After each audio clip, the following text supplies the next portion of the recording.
It's a day. So it's 4:35. Let's call the meeting to order. And let's see. Do you want a roll call or? I've got it, but thank you. Got it. Fantastic. All right. So we do have Sheila here, but I don't see any other public invited to be heard. So unless you have something to add, Sheila? I don't. All right. So we have the revised minutes that Joanne provided, indicating that our meeting was in person last month. Does anyone have any changes or corrections, or is there a motion to approve the minutes? Great, thank you, Linda. And a second, thank you, Kelly. All right, all in favor? That's unanimous. Great. Moving right along. Check. All right, so kick it over to Eric for accessions. All right, we have another big slate of accessions this month. So diving right in, we start with some vintage technology, a Palm Pilot EDA with a charging cradle, as well as this large Mentor robotic arm, Palm Pilot, used by a Longmont firefighter, the robotic arm from the St. Vrain School District. Next up, we have a bracelet that honors a Longmont service member, Captain James Ham. He was missing in action in 1968, was ultimately declared killed in action in 1974. But these bracelets, they were made all across for service members all across the country who were missing in action. And this one was worn by an active duty member of the armed forces, so has a lot of meaning. It wasn't just something picked up in a shop. I'm sorry, Eric, was the service member who donated it, was he here in Longmont? He did not grow up here. He was actually in Washington State, but lives in this area now. Okay.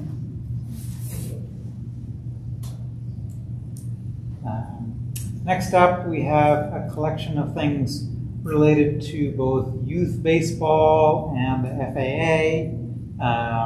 We have photos from the FAA Jets baseball team, as well as a FAA Jets shirt, and then a number of photographs from the FAA facility, and also a long sleeve or a short sleeve baseball shirt from the North Johnson Corner Giants. Interestingly enough, the donor of this, his father, was actually on the museum board in the 1970s, Lou Lombard. Next up, we have a small collection of items from two local families, Coffin and Biederman. There's a souvenir tray of pumpkin pie days. It's a little hard to see in the photo, but this is a clothing stud from the Grand Army of the Republic, which was Union veterans of the Civil War. This little is probably some kind of a piece of jewelry or part of a necklace. Is inscribed MDC, probably Merton D. Coffin. And then this is a little, probably like a toilet kit with a nail file, toothpick, spoon. Those came from a local house, and both families have a lot of connections to this area. Next up, we have objects from Chino, Japan, Longmont's sister city. So in the 1990s, the museum director at that time had actually family in Japan, so he visited Japan and Longmont's sister city a couple of times. And part of the culture of Japan is there's always a lot of gift giving. And so every time he would go, he would get more gifts. So these are all items that were given to him in Chino. Some of them really relate, have have some specific Chino symbolism. So again, these are a little hard to see. Oh, sorry, you can't see my cursor. So down in the lower corner, there's two triangular items. Those are bookmarks with the symbol of the Venus of Gimon, which is a fertility figure that was dug up near Chino, one of the oldest pieces of pottery found in Japan. And then the green item, kind of a round item, that's actually the Chino City Yatsugatake Museum, which is the museum that the Longmont Museum did an exchange with in 1997, 1998. The other items are just kind of general relating to Japanese culture. So they were all significant to that. Next up, we have two chafing dishes that were found in the basement of the Callahan House, made probably from silver plate. Callahan House has been an event space really since the 1930s when it's given to the city. So these document that period of its history. Then we have a number of maps that were basically retrieved from the Emergency Operations Center that the city operated during the 2013 flood. So many of them have annotations and notes, what buildings are safe, what areas where roadblocks have been added. So they really do help tell the story of that 2013 flood.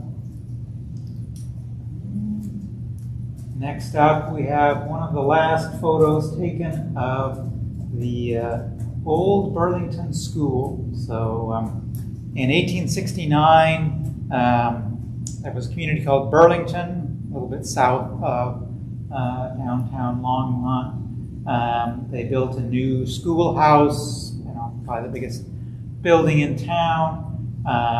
That building ultimately was moved out to the Leroy Ryder Farm and was torn down in the 1990s to make way for a subdivision. So this is a photograph of what it looked like just shortly before it was torn down.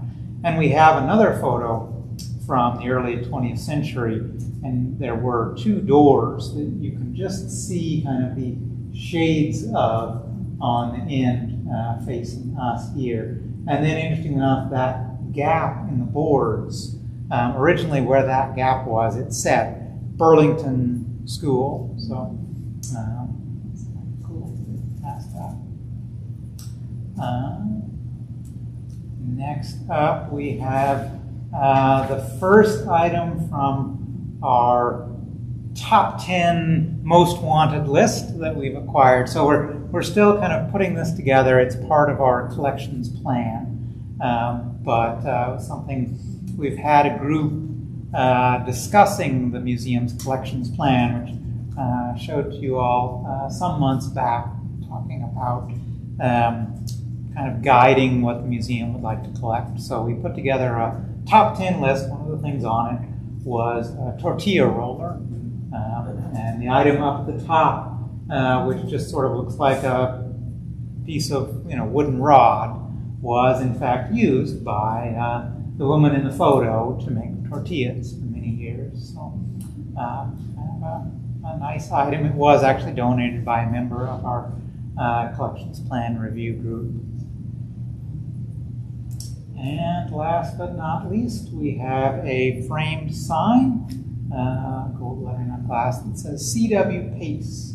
Was found in his former home. He was a prominent farmer, died in 1959, the age of 93. He was one of the founders of the Great Western Stock Show and also helped to found the Boulder County Fair. So it seemed appropriate to have that. Any questions on any of those items? Yes. I have two questions. The Callahan House objects, they seem to have a lot of their own stuff. How much does the museum house and how much do they have themselves? And run things back and forth. How's that work with them? So what they have are kind of things that are things that they still use. And this, when facilities brought these in, I checked with the Callahan House and said, you know, if these are things you would want or would want to display, then we wouldn't accession them. Because the Callahan House is in a separate division of the city, we work with them a lot, but we don't really trade objects back and forth. So they do have a lot of their own material, but these were things they said they didn't really have any interest in having, so they were appropriate to put in. What else is on your top 10 list? So some of the other things are a comal, which is what you would cook the tortillas on, a Reddale camper. That's the largest thing on the list. So Reddale Coach was a local company that made travel trailers and campers. Love to have one of those. A photograph that's actually of Old Burlington. We have a few photos of buildings after they've been moved or many years later, but nothing from Old Burlington itself. And let's see, objects from some of the iconic Longmont businesses like Trailer Hardware and Lute's Drugs, things like that. And I'm blanking on the rest, but and it's still very much kind of a evolving list. So it's one of the things we will hopefully bring back to you the collections plan for adoption, and we can have a discussion about kind of what we've got on the list now and see if there's things you think should be included or swapped out. Thanks.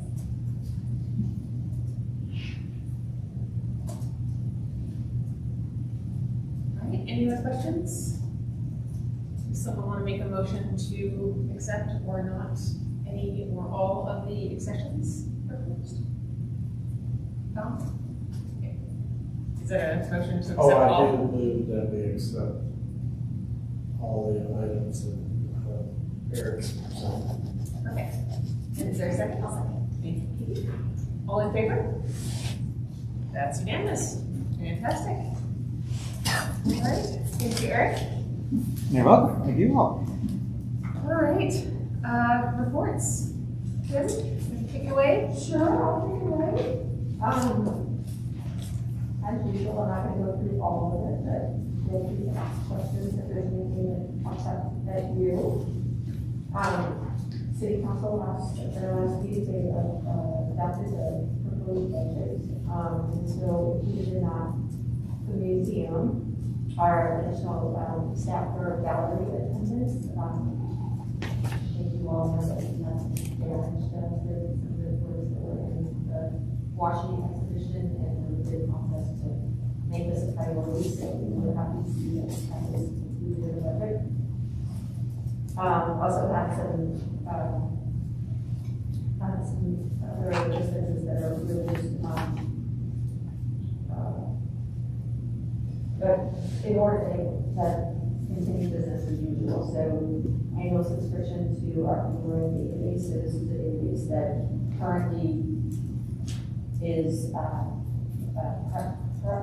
perfect is the database that we use for both collections and for our membership and governors. And that's what I want. So we have to replace that. And Eric's got a database that he is working on for the collections piece of the puzzle. And then Umar is the database that we're used for membership and donors. So that was completed. And we also have additional money for our tickets list, which is the way that we are able to pay out our partners. And for instance, if there's the ballet performs here, we collect the money for the ticket sales, and then at the end of the year that we pay that out. But it has to be, this was the money that we received, but it has to be in our budgets previously in order for us to be able to pay out that money. So that was increased because, in fact, we've seen a lot more of those kinds of arrangements lately. And so we got an additional $5,000 in our fund.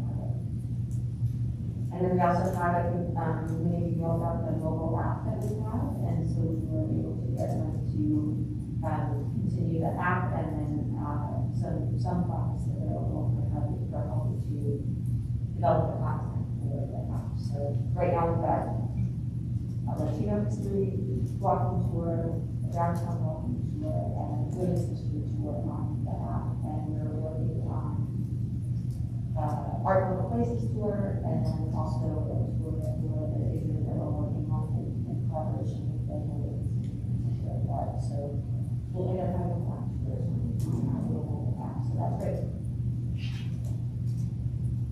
And then in addition to that, there's also a 3/4 time park local places assistant. Angela has been doing her drawings to sort of catch up on all of the things that needed to happen in the collections management of the local park collection. And so she really does a good job on all of that. So she's now got a 3/4 time assistant that she'll be able to hire at the beginning of the year. So all of that good stuff. We're also continuing to work with Essential Architects on our master development plan. And so really what we're after this next phase of work with them is they're going to do the design work for basically the entire project, but we're going to phase that out so that we're able to complete phases of the expansion as they are planned. So the first portion of that is going to be where Eric has just recently vacated a textile storage. We'll renovate that space so that there's office space and then a little bit of processing space for artifacts. And then we'll move on to the courtyard and some additional gallery spaces. And so that's going to be funded by the Stewart Foundation, who's already given us $12 million donation for that. And we're expecting to get another $4 million for the gallery piece of it also. And then Megan has just written a grant for $1 million donation, and then development grant for the foundation as well. So parts of that are being funded, and we're hoping to then launch a capital campaign of some sort at some point to be able to really get it all, a lot of energy around it. So look forward to that conference. You guys have seen our Day of the Dead exhibit, and some of you guys I know were downtown for the big celebration, so thank you for coming to that. This was completed on October 7th, and you got to see the Marcelo Hernandez big altar that he has out there. It was really very cool. My altar's out there too. And that's great. Did you see it? I took them all out. Oh, awesome. Yeah, beautiful. No, when we came out here for a field trip, we were here last week, and I took my class to go. Oh, that's right. That's right. Yeah, that's fantastic. I think we had our first school tour too, so that's it was a really good experience for us. And then we tied it with the work at the Innovation Center, and currently we're doing urban, rural, suburban communities, and in our social studies content we're doing regions. So we were able to kind of tie in what we did at the tiny house. And we had a little show, little Josephs were here. They presented with Buffalo. And the kids love that. They did. So I had 5 newcomers who don't speak English. So I had to translate. So that was the only thing. It was, they kept on going. I was like, wait, you got to translate. Slow down, right? Slow down. And some of the work, they were talking about the sinew and intestines, and I was like, okay, wait, I got to do it. Some of those words I don't use. But it was a good experience. That's fantastic. Like, yeah, the kids love that crazy. Yeah. Oh, yeah, that was the one. Yeah.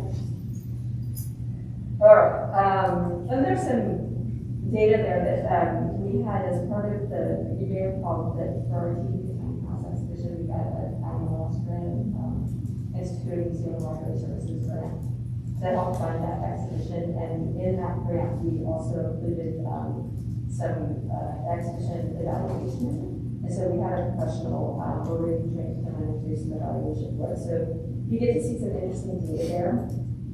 84% of the audience found exhibition interesting, 5% found it childish, that was one of the things that Jared in particular was nervous about, that he wanted there to be a balance between being kid-friendly and being interesting for adults. And so I think the data really suggests that he hit the mark with that. So that was really good to have that reinforcement that we did the right job there. 94% felt the number of questions posed and labels was just the right amount. 90% felt that there was the right amount of explanation in the labels. 93% felt that it was just around the right interactive. And 81% felt that this was being children. The average dwell time was 23 minutes, and as you might expect, groups with children stayed longer. So the hard data really does suggest that this exhibition is kind of, it hit the sweet spot in so many different ways in terms of trying to balance that kid and family and adults interest levels. And so it actually, I think, is a really good exhibition for us to be able to collect the data on, because then we can kind of take these lessons forward to understand how we can, I mean, we'll never replicate this exactly, but certainly in terms of the way that we approached it, the sort of distribution of activities and that sort of thing, we can learn from our lessons, right? Because a lot of people really resonated with it. So that's good to have. I did not include this in the report, but it reminds me, because this just happened officially recently, Courtney, who was here with us at our last meeting to give the data presentation on the summer camps, she was with us as a listed volunteer, and we now have hired her as a full-time permanent employee as an evaluation and volunteer coordinator. So that's a fantastic move forward for us, because she is going to be able to really take a lot of this tools and data collection and really move it forward. Eric's been doing this for years, kind of in his spare time. We've never had anybody that's been dedicated to this kind of work. And so it's going to be a real boost for us to be able to know what we do well, what we need to improve on, how are people perceiving what we're doing, on and on and on. And so I think that the tools that Lori was able to provide for us, we'll be able to apply those to exhibitions going forward, and being able then to compare exhibition over exhibition and how we do. So that's we're all so incredibly pleased about that outcome. And as you can tell from Courtney's presentation, she was like the perfect person for the job. Yeah. We were super pleased about that too. Yeah. We really enjoyed having her on staff, and her time as a visitor volunteer was coming to an end, so we were all like, I get over this, or I get over this, and we were able to hire her, so it's great. Justin includes a lot of data here on the different programs that we have to offer during this cycle. We really had a great fall. The start of the fall season with the site-specific performance from Facebook players. They are super dynamic and really inspirational groups, so it's nice to have them in the process of listening out to work with them. We have a 5th installment of the Places of Change program. So this is a program that we collaborate with the Multicultural Action Committee. And so this particular one was about the rise of hate crimes in the country. And so I was not there, and I am really remiss that I missed it, because by all accounts, it was one of the best programs we ever had. Primary Ministers moderated it, and there were directors from Alpha, there was a board of JCC, the Jewish Community Center, and the board of ACP, both counties from ACP. And I think that they really talked a lot of important issues and challenges that we've been seeing over the last several years. So that, I think, we all very pleased with the way that we just created this environment where we can have these challenging conversations. So that was another really successful one. We also have a continuation of our Friday concert season. We launched the first Climate Action Sunday program that will be open in June, and that's with a partnership with Sustainable Resilient Longmont and also the city's sustainability team. And we've got evening shorts with the Boulder International Film Festival. That was about 150 people came to that. The Centennial State Ballet this year for 2 performances. And of course they bring in the crowds. And then September was wrapped up with Jamie Stone, who's now become sort of a friend of the museum. And he's gonna, I think, come back. He did if you remember the cultural fair that we held. And so I think we're going to continue to work with him. He's got sort of a good community of musicians that he works with, so we'll continue to work with that as well. So then you see September by the numbers. It's nice to see this data kind of pulled together. Total number of events, 19. The total number of community partners, 11. Total attendance is over 1,500, and the total revenue is year to date 45,000, and that's 100% of our goal. And ticket sales year to date are over 65,000, and that almost reaches our goal for the whole year. So we're doing quite well in terms of auditorium and marketing program. Then you get a list of all the October dates that we'll be next. And then in education, Discovery Days is doing really, really well. So we've got music and movements that we got as part of the offerings in addition to the regular art ones. So we've got a new contractor who is helping us out with that, and then she's a class player, which was really nice to hear the music coming out and the kids having so much fun. We got our Thursday 19 program, and we talked to you guys a little bit about this. Is a new free program on Thursday nights from 4 to 5:30. This is something that Courtney developed, and it really, as her role as a business volunteer, she really was getting out into the community and doing outreach, and over and over and over again, she heard that she still had it.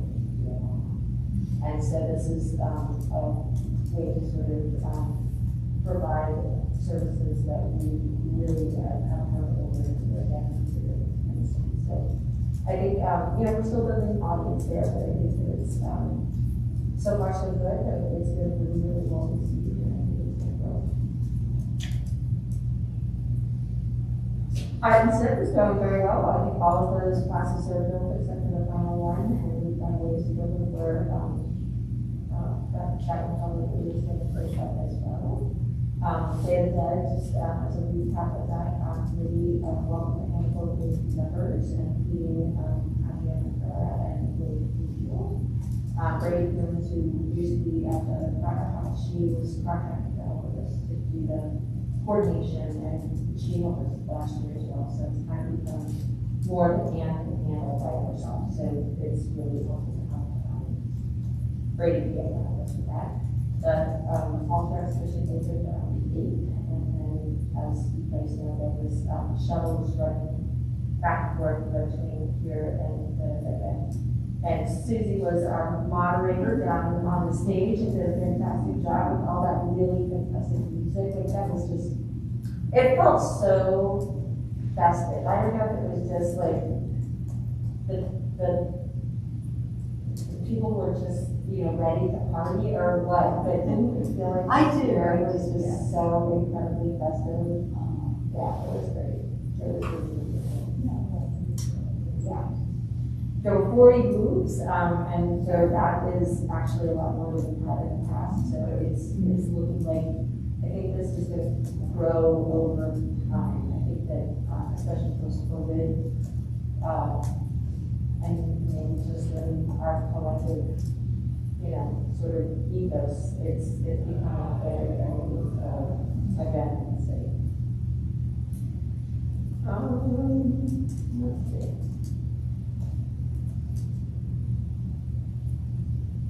The other thing that I don't know, Anne included it here, but the other thing I was particularly excited about is that we were able to get Boulder County Health down there to do boosters and flu and I got both. I got both. My arms were just yeah. But that was, I felt like a really great community kind of service that we were able to do. And I know a lot of people got getting shots. So, and there were a lot of us that got shots, and it's like, it was just convenient. It was super convenient, So it was really good. And then Joey Goose was there presenting the awards for the award, and so that was really nice to have Joey around and I came up to meet him and he was all excited. So it's nice to have that kind of presence and support. So that was actually the Polly Baca Award? The award, yes. So it was the Polly Baca Raíces. Got it. Yeah. Okay. So I sit on the Latino Advisory Council for the congressman. Who is the award? So she was in like a labor activist, Oh, labor rights. okay. Right, we'll correct that. And Polly Baca was our former state chief in years past, and she actually was kind of like a trailblazer in her time. So we named the award after her, and it goes to upcoming, rising activists and advocates. Great.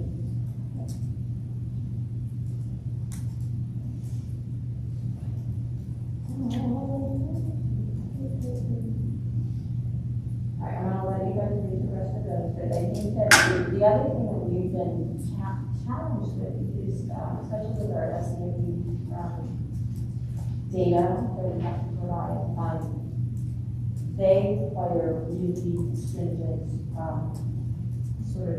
accounting, auditing kind of measures in order to be able to count the attendance. And we've never been able to do it well. So we just worked with a company that does geofencing and counts unique cell phone numbers. And so we were actually able to get accounts from them.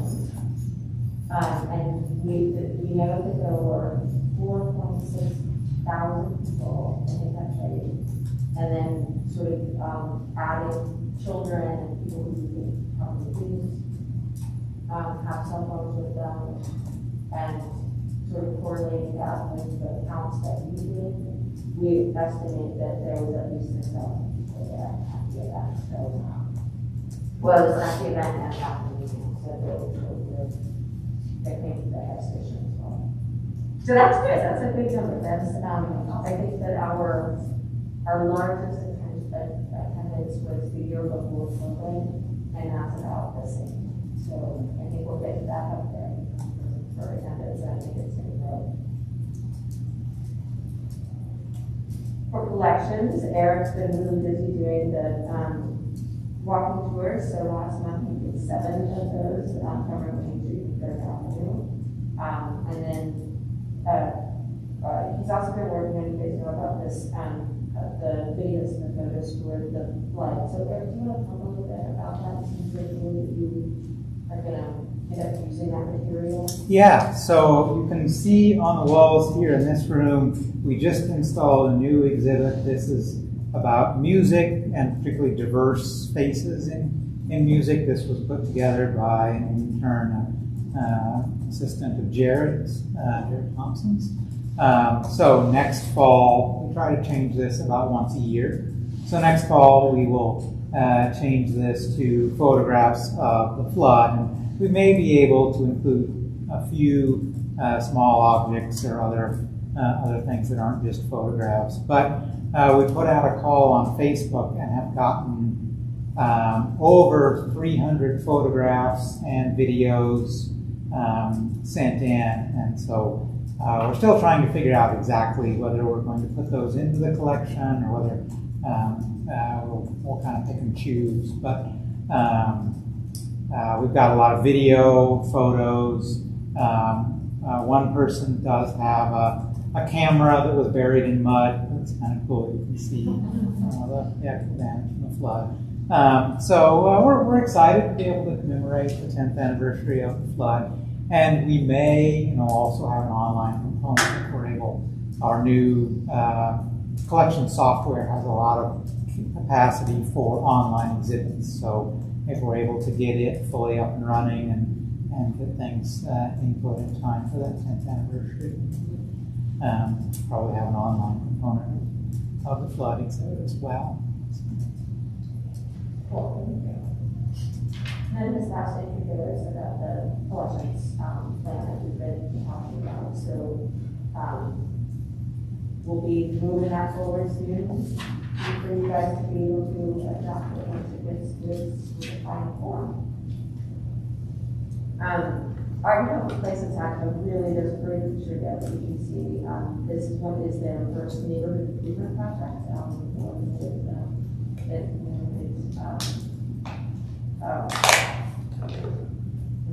Neighborhood resources. So in total, 24 hours of painting over 4 days of the Labor Day weekend. There were 53 painters, 19 brushes, 2 boxes of roller tabs, 16 rollers of various sizes, 15 gallons of paint, and 11 colors, and 96 to 140 degrees. It was blazing hot. It was blazing hot, and people were out there having so much fun painting that it's on a basketball court. And this is the first of probably what's going to end up being several of these. There's a lot of these spaces that don't look great. And so being able to put these sort of ground murals on them really activates those spaces a lot. And there's a special kind of paint that they use in order to do it so that it's not slick. It's basically got, this is not exactly accurate, but it's basically got sand in it so that it's going to slip on it and things like that. But apparently it's really thick paint. So Angela's doing some tests to see how well the colors stay, and then also if it needs to, on the wall murals that she does, she always puts a relief coat on top of it. And what that does is basically it creates a barrier so that if there is any graffiti, she can just clean it off. If there's no barrier, then it damages the paint itself. But the problem with this is if you put the graffiti coat on, does it eliminate the benefit that you get from that sand, So she's testing it out. She's got 3 patches that she's working with, so she can try to determine exactly how it's going to be made. So she's becoming a scientist on working on this stuff, so that's kind of fun too.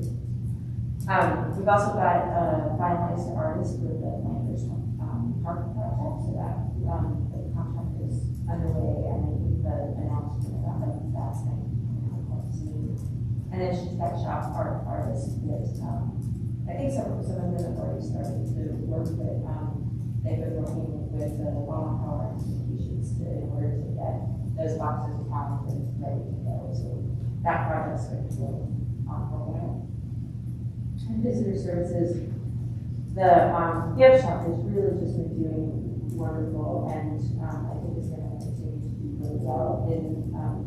The team ordered a lot of stuff for Day Dead, and we did so well that day that Elizabeth, I don't think she's going to be able to actually finish the pack. So she really, really did quite well in terms of the gift shop that she took downtown for Day Dead. And a lot of things sold out that day. She had 3 t-shirts left, for instance. I don't know if you guys heard down there, but people were asking left and right, because we all wore our t-shirts, and so we were kind of getting marketing.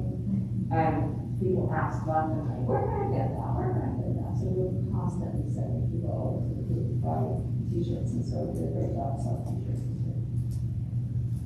And then August at $1,800 and September sales were up to $2,700 compared to last year at $1,600. So in staffing, she's always got a challenge keeping folks at the front desk and bartenders, but she just, I think, has gone through a couple of more, and so we'll be bringing in a bit more. A few more people on board, so that's good. Visitation, she's seeing similar curves, but just elevated from this year to last year. So, for instance, this August we saw over 1,500 people, 800 people last year, and then in September almost 1,000 people versus 600 last year. So I think we are sort of across the board seeing an uptick in attendance and in program participation and all of that. And we do have, she's got some numbers here that for membership. So again, 54 this year compared to last year in August, and in September 32 compared to 23 last year. She let us know yesterday, I think it was Joanne let us know yesterday, that we now are at our all-time high for memberships, and I think we're at 852. What's here? 892. 892. So almost 900 households. So that's fantastic. That's really good for us. That's one of those barometers of how we're doing. Megan has been working like crazy getting some proposals out the door. We got $2,500 from the Community Foundation for today, and $3,500 from them for the insurance community contract collaboration with people. And then, as I mentioned before, we have a $1 million grant.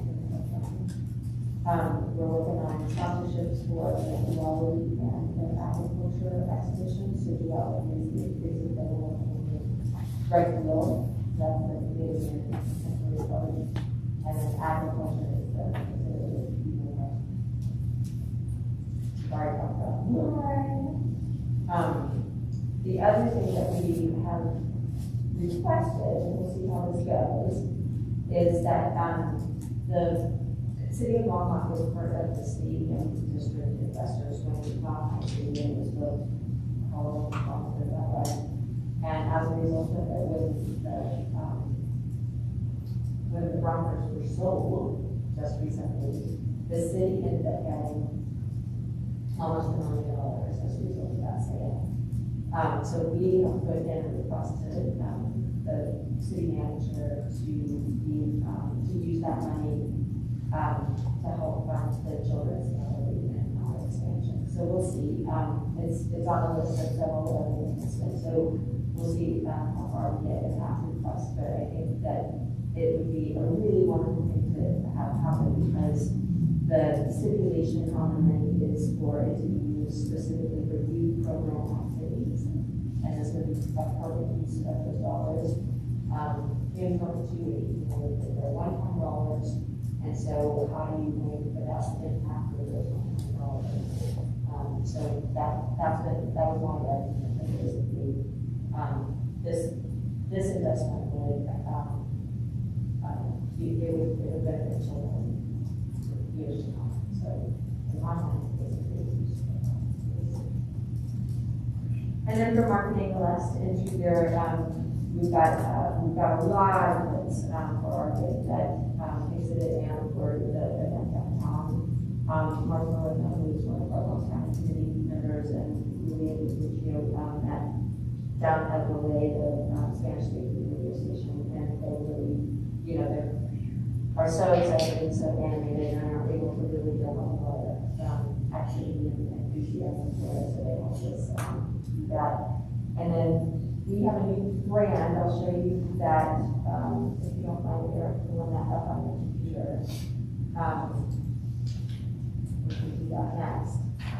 And then TP Tiny Household will continue to promote that through the end of the run and try to get some holiday visitation during that time.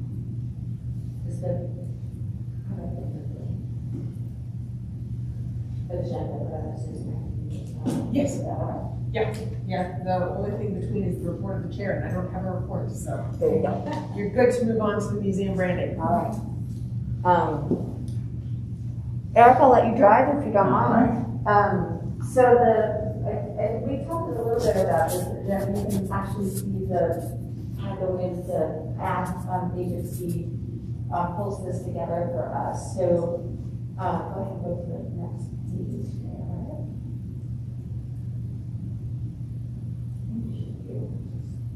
Page down. So this just sort of helps us understand why we're doing what we're doing. But it's more than just a logo, but it's actually about identity. And these are the sort of objectives that we gave to the ad agency when they put this together. So bring the museum to align it with the city brand, and that's a agreement with that pair. Our current brand actually has a sort of tower mark in it, so we can talk about we want to keep that. We'll see what we can come up with. And then thinking about the ways that we want to represent ourselves is art, culture, diversity, education, hands-on access. We want to keep the architectural elements, all of that. Make it appealing to a regional audience and beyond, not just within Longmont, but not exclude Longmont either. And then reflect the museum as a world-class institution. And the challenge really is to keep a unique mark at the same time that it sort of references this city brand. So a lot of, a big lift to ask them to do all of these things. Okay. So this is the current city of Longmont brand, and the only other entity within the city that has a separate mark is Next Plane. And so everybody else in the city uses the city logo there. And so as we were developing the sub-brand, trying to keep Next Light as the only other entity being able to do this, sort of how they were able to do it. So you see that fonts are similar, and that dark blue is similar, and then they brought in that sort of aqua color to sort of make that its own special pattern. So here, the design concept. So this is after much deliberation, where it has all landed. And so this is in front of the city manager for him to decide sort of how we want to proceed from here. But really the key words that they use when they were trying to develop this are welcoming, diverse, cultural, trustworthy, and connection. And we talked about things like, should we use arts? Remember, we talked about that. And what order should the words go in? And should we include science? And should we include performance? And ultimately, there was a ton of consensus when we were looking at the ways that all of those things looked visually. So I have to say that I have my own preconceived notion about what I wanted, and I changed my mind through the process, and I think everybody else did too. And so this ended up being the one that had the most sort of rallying cry around. And so it uses the colors of some of the colors from the city brand. It has that sort of aqua color from the. I think there's one more slide in there. Oh, this would look like the aqua. Keep going. Is the brown colors. Oh, I like this one because it's kind of fun to go see what it would look like in different applications. And then go one more. So this one you get to see the kind of portfolio of different brands, and I think they do really speak to one another. Yeah. So I'm pleased with the result of this, and so we just need to see how the city manager is going to respond, and then we'll be really rolling this out, what we have in mind is that we'll do what we're calling an awareness campaign. And so really getting this in front of as many people as we possibly can, and using it as an opportunity to say to people, like, well, where can you find your niche at the Longmont Museum, So using it as a good opportunity for you to get in front of people who don't know about it. So yeah, any questions for me?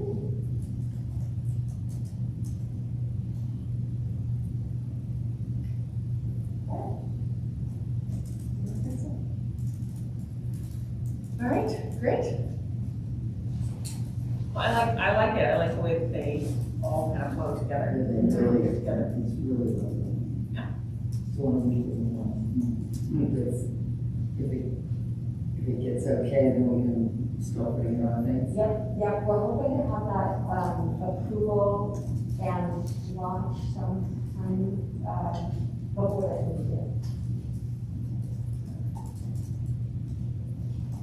Yeah. Yeah, we'll have a party. It's used to have a party. Party, all the stuff, all the things on everything, and it's Yep. I think the timing is good too in terms of the building expansion as well, because it's stuff like this that you can put in the gift shop and. yeah. I gotta tell you, I use that picture. Nice. Good. I was in there yesterday. You could see it. Nice. There's a pleasure. It's really the mega tiles on. Yeah. Yeah. And there's some other things I have at home that I take it home to kids to do.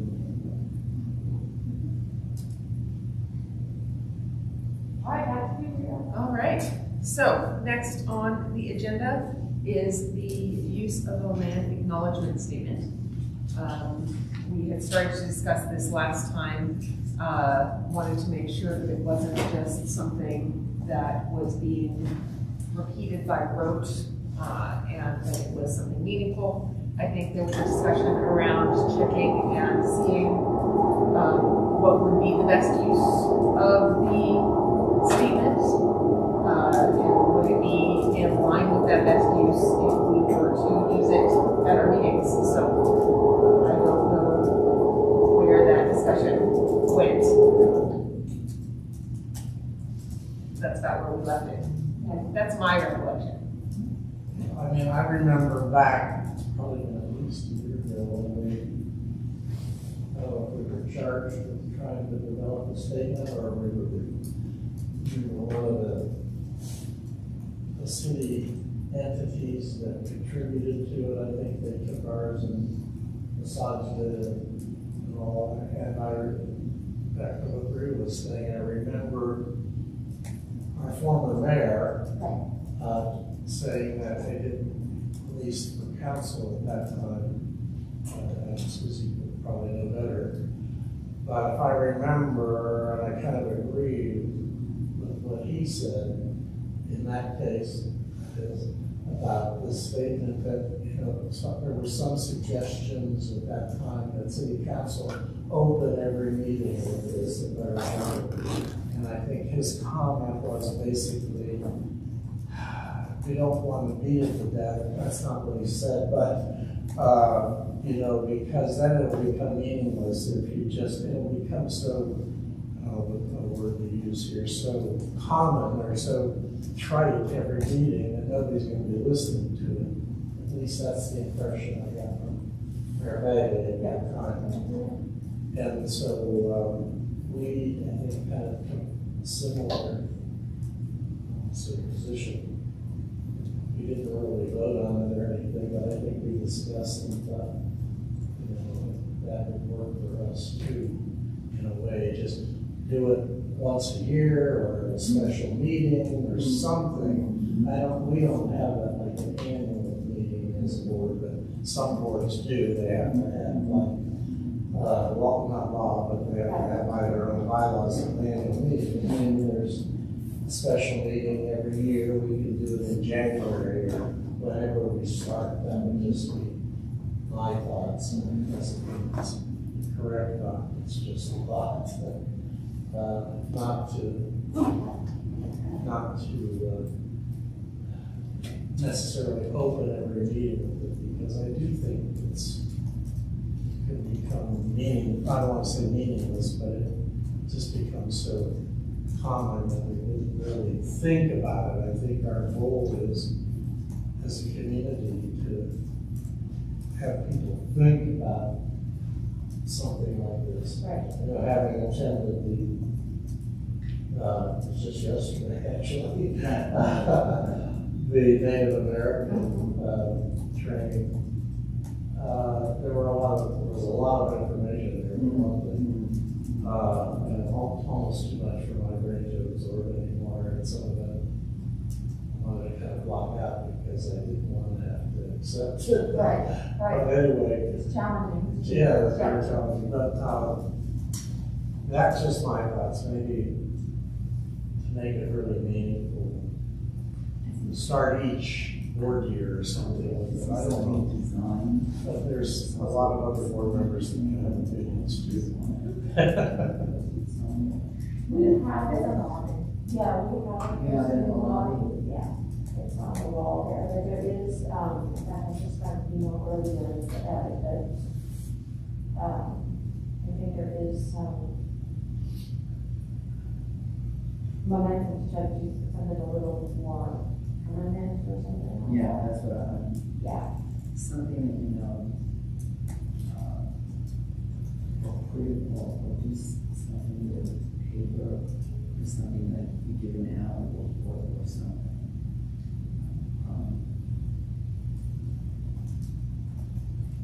I mean, another thing I was just thinking we could do is Joanne could put the statement at the bottom of our board agenda every month. Oh.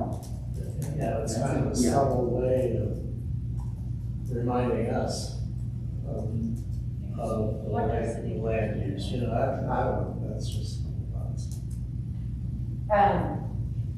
So maybe I'll fill in a little bit of history here. That really the way that this developed is when we were working on the 150 expedition, and we wanted to make sure to do what happened before 150 years ago, because that was the beginning, you know. And so Eric started looking for local Native American women who works at the First Nations, what is it called? She worked at First Nations Development Institute, and then she's moved on to another place now. Right. So one of the things, she had just volumes of resources that helped us work on this. And yeah, one of the things that she said is, I'm not going to write this for you. This needs to be authentically you. And also, there needs to be a substance to it aside beyond, we know that, and that indigenous people live in this land. So you see that part of what's included in it is that we make a commitment to educate communities, ourselves, and our children to ensure that these injustices are happening. And so there really is, and we believe this, right? I mean, in fact, I think that it was really nice to hear what Stephen was saying yesterday in the training, that in fact, other people notice that we are actively doing this, and we will continue to actively do this. And I think that that was part of what Dan Bradley was saying, is that you can't just have a statement, you have to have real action in order for this to have any meaning behind it. And I believe that we are doing it. I genuinely believe that, and we will continue to do it. If you do that, is there any way that you could get some sort of involvement with the Cheyenne, Arapaho, the indigenous tribes to have something, some formal part or something that indicates that somewhere? Well, there is the other component of this And part of the reason I think that would have such a strong reaction is that he was really pivotal in developing the relationship that we have with the Northern Ireland. And there's now a sister city relationship that is secure between Longmont and the Arapaho River reservations. And so that is really a historic moment because sister city relationships typically happen with other countries. And so what this demonstrates is that Native tribes are sovereign entities. They are like a nation. And so for some people it may seem like a sweet friendship, but it's way more than that. And Mayor was really, really critical to that content. And so the 1-year anniversary of the sister city relationship just passed, and we're planning on going to the reservation. I'm going to be part of the reservation to celebrate that. And so I think there are a lot of opportunities that we can have to develop that relationship more. What I know from working with tribes in my past, and when I was fresh out of grad school, that it was all about developing relationships. It's all about building trust and making sure that things are reciprocal and it's, we don't want there to be any appearance of it being one-sided or so being able to make sure that we're giving as much as we're receiving, I think is part of the trust building there. So yes, and also we need to ensure that we're giving as much.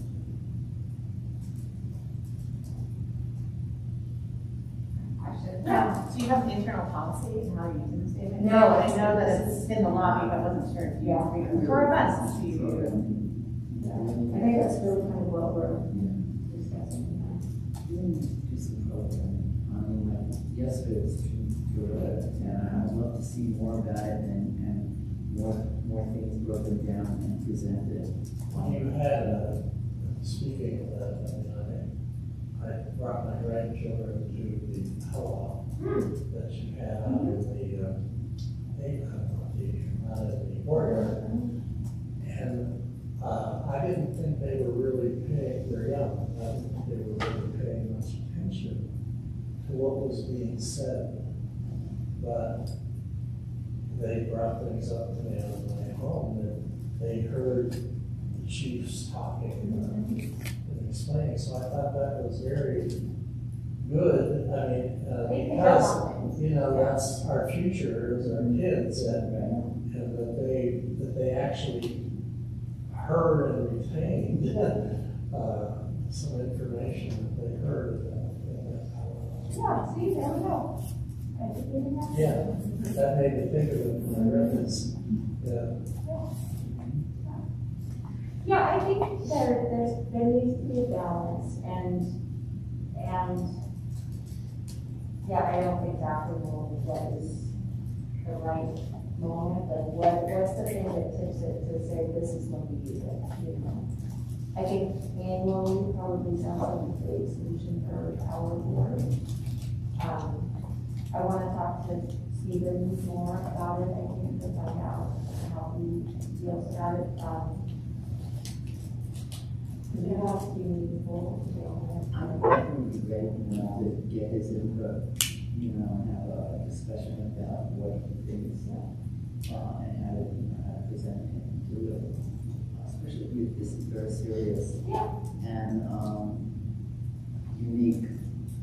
You don't not see anything like that. We all talk about things. I can only relate something to you that is very personal for me.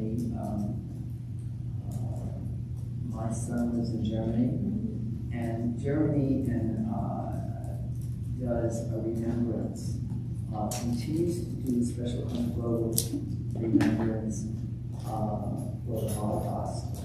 And we were we were part of this in a town in Germany, Bushenshaus, putting down Stolzstein, which is how it was. And these are put into the ground. They're stone, they're gold on stone, indicating the Jews family that lived in either, wherever where they did in the town. We did the first ceremony that was ever done in this town last year, and it was momentous. We had I and my daughter and my son's girlfriend and his mother, we baked 12 loaves of challah bread. We cut it up at night for a ceremony, gave it out. There's about 150 people who came out for all of this, but during the day, people came out. And this was again another ceremony that this year also they did more families. So, and this is what Germany is doing in terms of remembrance and honoring and keeping, so that it doesn't happen again. They talk about all.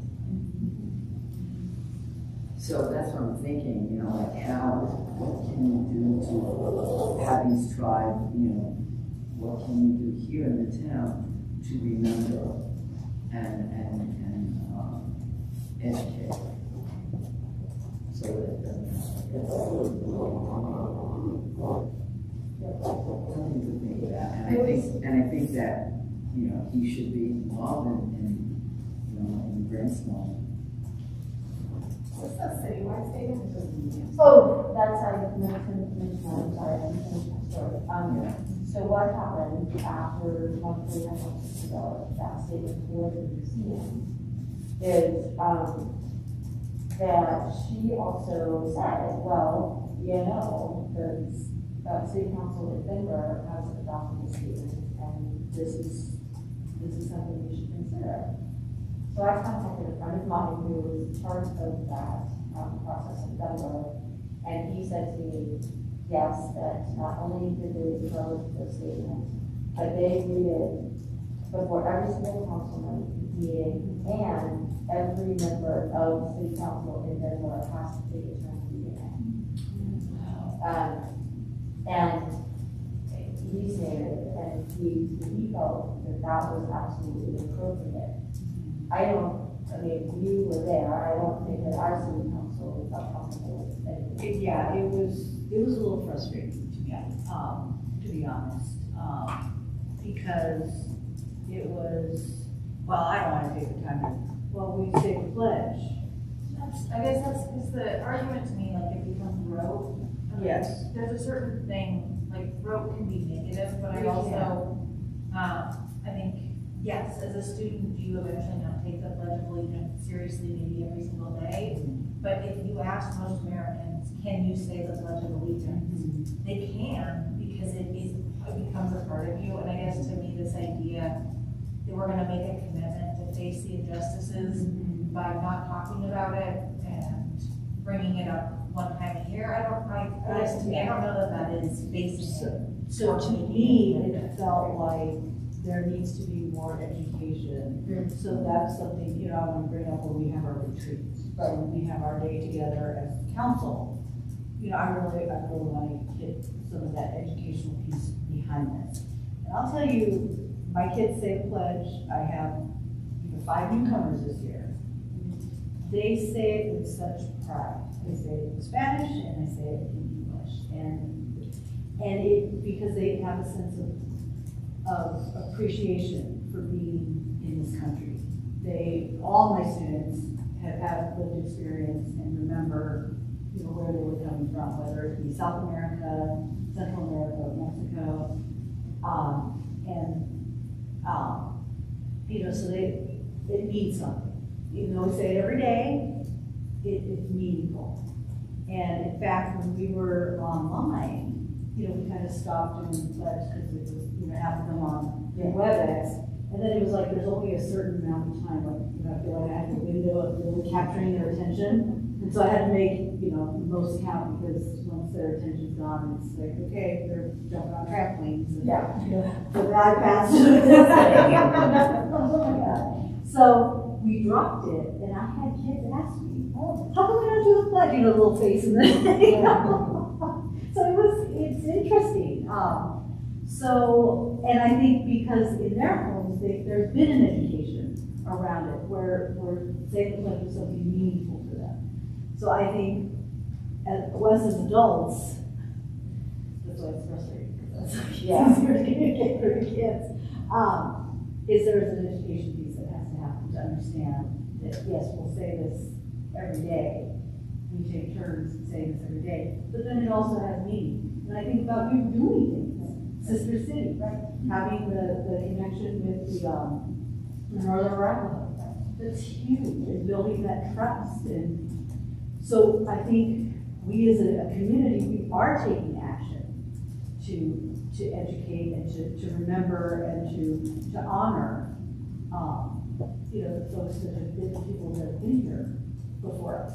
And I just felt like it was kind of, well, it just feels cheesy, and, you know, so I feel like there's need more education. Yes, Susie did, yesterday, a gentleman that we've been working with, for some accounts, and he consulted on the accounts, he did,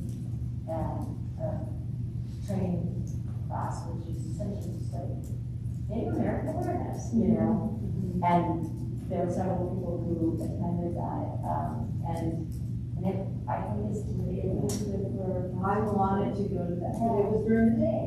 I teach. Yes. Was that offered to all the city employees? I wasn't sure. I went to the afternoon one, I counted 35 people. The afternoon one, I don't know how many attended the morning session, but There were probably. I thought it would be more highly attended, but I mean, and obviously I'm retired, so I can pick and choose the time of day I go to. I know, I was looking at both, and I was like, oh, gosh. But I was just curious if it was offered to the whole city. Yeah, or to see something like that at night. Yeah. And have, Or weekend. break up, weekend, Yeah, exactly. break up into, you know, small groups. I think 3 hours would do it for me, but if he doesn't, I would, 3 hours was a lot of information without break. Yes. I mean, just a lot to sit. Yeah. I mean, as I said earlier, my brain can only absorb so many things. Yeah. But I don't know whether it needed to be 2 hours and no break, or 3 hours with a break somewhere, Right. just to stand up, you know, for a few minutes. But it was very, it was hard. It was difficult. It was hard to listen to some of the things. So Susie, council doesn't do this at the beginning of every meeting? No. We had a discussion on it. I thought we were going that way. Although that was with the former mayor, so it was looking to our retreat.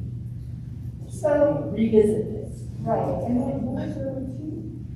So, well, December 6th, we will be setting the date and putting the agenda items on. So we'll have the discussion at city council on what we want to add to our retreat. And it is an all-day meeting.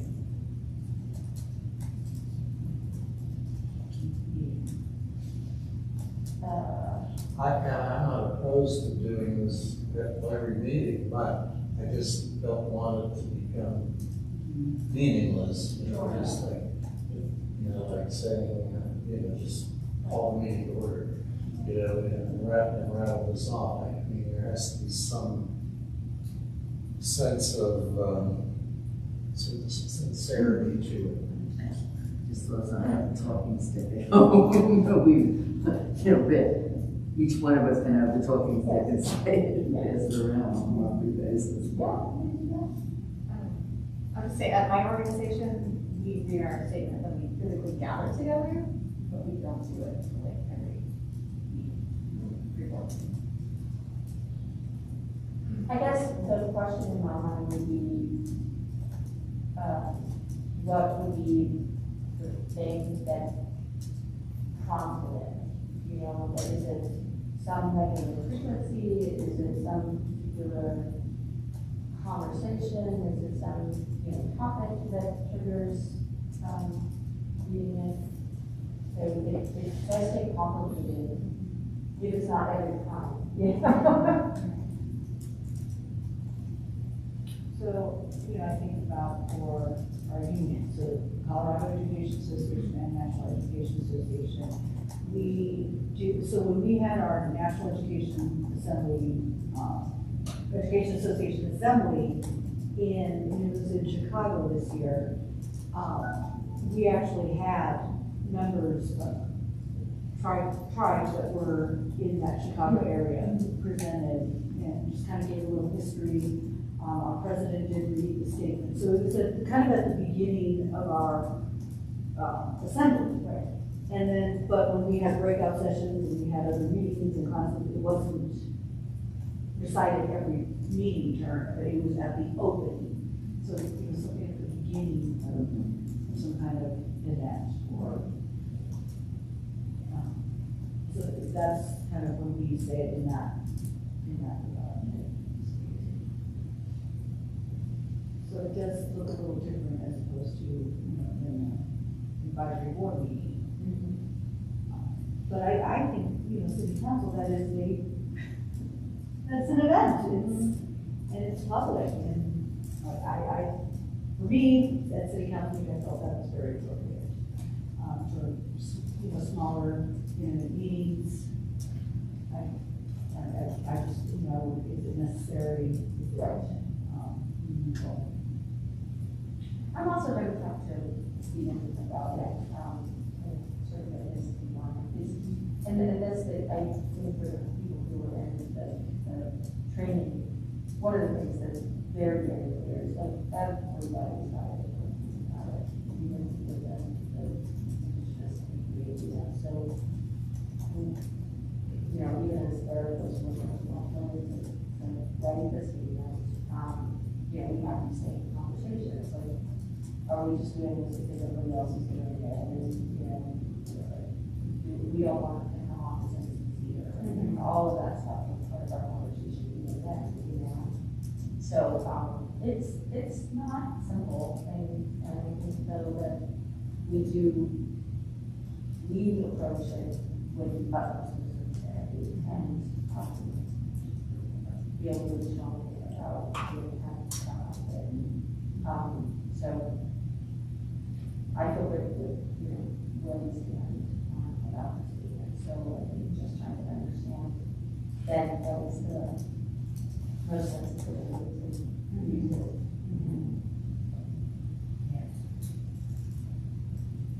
But if you wouldn't mind bringing it to that conversation, that oh yeah, that would be nice it would be nice to have it be beyond just the museum and just the council. Because at this point I don't think it is, you know. So, you know, understanding then how city council would advise versus the library. Do we know what the library is doing? So this statement is the city of Longmont's statement. Okay. So I don't have any idea how anybody else is using it. So I saw their minutes, their advisory board minutes are posted in the library, and I saw a lot of them on it. And so I don't know if they recite it or if So they I'm just have on it the part of their board, minutes. I'm the liaison for the library as well. Okay. It is not stated. Okay. It's just included in the, on the notes. Okay. And preserve that. It's a start. So we it's a start. have an idea of what to do. Well, I would love to have some direction from the council. And that's it. I mean, it really starts at the top. So that's, I do want to revisit that. So, you know, for the last 30 years, I've been working around racial and social justice, mental health. Like she's a little weird. And so have you ever seen the movie Shawshank Redemption? redemption, that's what I, one of these days, I'm gonna get through. It's just be patient and that perseverance and just keep plugging away and every year, mention it again, mention it again. Just waiting for my turn to end. We're all being puzzled divided to be heard. Yes. Then you can say what you really Yeah, want to oh, say. yeah, I don't have to be special about that. All right, so I'm gonna talk to Stephen. Okay. Susie's gonna talk to other council members, and I think, for the short term, Joanne, if you don't mind adding to our agenda, our action items.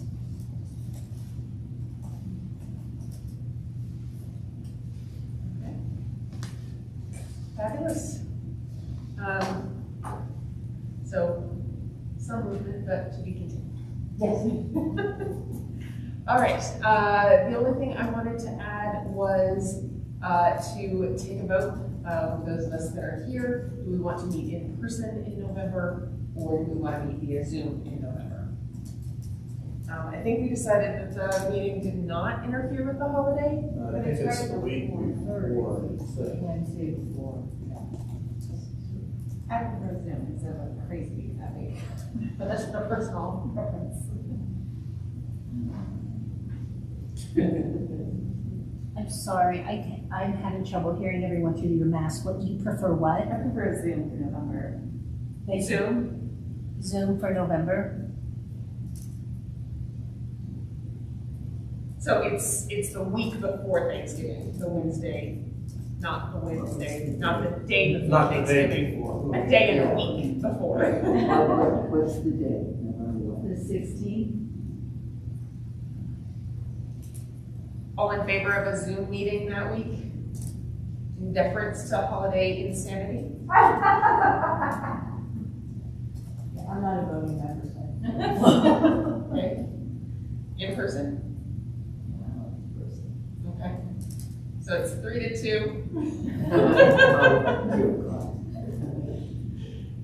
So I think November's meeting will be via Zoom.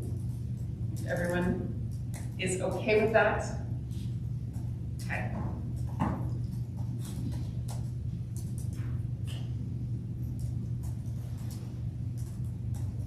And at that time, we will vote again on December's meeting. Is everyone in agreement with that? Continuing to make that decision month by month? Yeah. Okay. All right. Do I have a motion to adjourn? Are there any other comments or board business? No? Is there a motion to adjourn? Thank you. Is there a second? All in favor? Okay, that is unanimous. It is 5:58. Thank you, everyone. I appreciate the time.